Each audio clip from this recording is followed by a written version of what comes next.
10 ಕ್ಯಾಮೆರಾಗಳು ಅಥವಾ 10 ಅದು ಎಷ್ಟೋ ಗೊತ್ತಿಲ್ಲ, ಆ ಕಣ್ಣುಗಳು, ಆಮೇಲೆ ಬರುವ ಜನರು. ನಾವು ದುಃಖದಲ್ಲಿರುವವ್ರನ್ನ ನಾವು ದಿಟ್ಟಿಸಿ ನೋಡ್ತೀವಿ.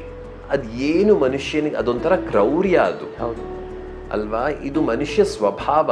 ಅಂದರೆ ಕಾಗೆಗಳು, ಒಂದು ಕಾಗೆ ಏನಾದ್ರು ಸಮಸ್ಯೆ ಆಯಿತು ಅಂದ್ರೆ ಎಲ್ಲವೂ ಬಂದ್ಬಿಡುತ್ತವಲ್ಲ, ಸೇರ್ಕೋತವೆ. ನಿಜವಾಗ್ಲೂ ಮನುಷ್ಯತ್ವವ ಅಥವಾ ನಮ್ಮಲ್ಲಿರುವ ಪ್ರಾಣಿತನದ ನೆನಪ ಇದು ನನಗೆ ಅರ್ಥ ಆಗೋದಿಲ್ಲ.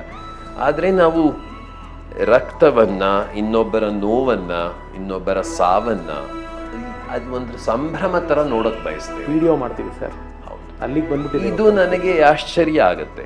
ಆ ಥರ ಸಂದರ್ಭದಲ್ಲಿ ನಾನು ದಿಕ್ಕೆಟ್ಟು ಅಳುತ್ತಾ ಹಲುಬ್ಕೊಂಡು ನಿಂತ್ರೆ ಅದು ಈ ಮಾಧ್ಯಮಗಳಿಗೆ ಇನ್ನೊಂದಷ್ಟು ಗ್ರಾಸ ಸುತ್ತಲಿಕ್ಕೆ.